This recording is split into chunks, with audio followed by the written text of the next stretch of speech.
Taylor dispersion analysis, TDA, is an analytical method that allows to determine the size of molecular objects. The basic scientific concepts were developed by Sir Geoffrey Ingram Taylor.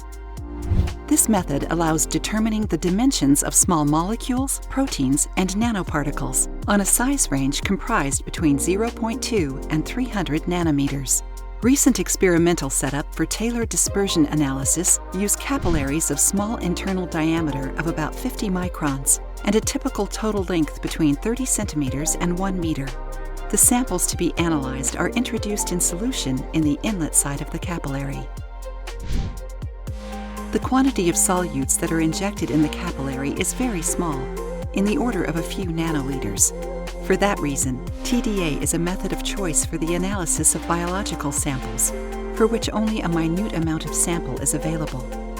After the injection step, the sample band is mobilized by the application of a low external pressure on the inlet side of the capillary, leading to a parabolic velocity profile. This dispersive profile leads to a solute dispersion. The molecules which are in the center of the capillary go much faster than the ones which are located close to the capillary wall. This convective dispersion leads to an asymmetrical elution profile. However, the solutes are redistributed in the capillary cross-section by molecular diffusion, which tends to remix the sample and decrease the band broadening. The combination of the dispersive velocity profile with the molecular diffusion is named Taylor dispersion. In TDA, all the solutes are detected at the same average elution time. Only the band dispersion is affected according to the molecular diffusion of the solute, and thus according to its size. Molecules of large dimensions lead to high dispersion with broad Gaussian elution peak. Molecules with small dimension lead to low dispersion with sharp Gaussian peak. When a sample is composed of solutes of unique size, the Taylorgram represents a Gaussian peak with a temporal variance which is related to the size of the solute. The determination of the diffusion coefficient is obtained owing to the fundamental relationship established by Taylor himself. This relationship requires only the experimental determination of the average elution time, T0, and the temporal variance of the elution profile, sigma squared, the internal capillary radius, RC, being known. The determination of the diffusion coefficient is absolute, which means that it doesn't require any calibration. The hydrodynamic radius of the solute can be obtained using the Stokes-Einstein equation. What about complex polydisperse mixtures? How can we get the size distribution of the solutes constituting the mixture? The CNRS and the University of Montpellier, in collaboration with the ESPCI in Paris, have developed a solution called CRLI for Constrained Regularized Linear Inversion, allowing the analysis of such complex polydisperse samples.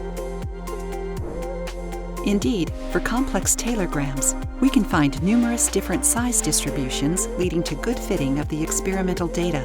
The CRLI method allows us to find the most probable distribution while keeping a good fitting of the experimental data.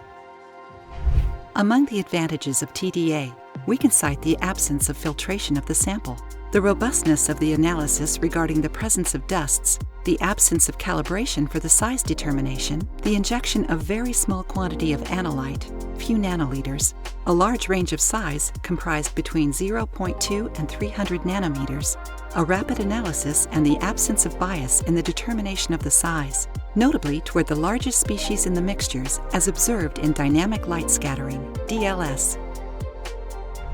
Taylor dispersion analysis allows determining the mass distributions of the different objects which are present in the solution.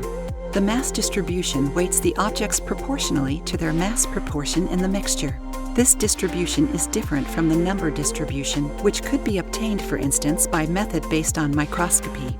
It is also different from the distribution in intensity obtained, for instance, by dynamic light scattering, which weights more the largest objects.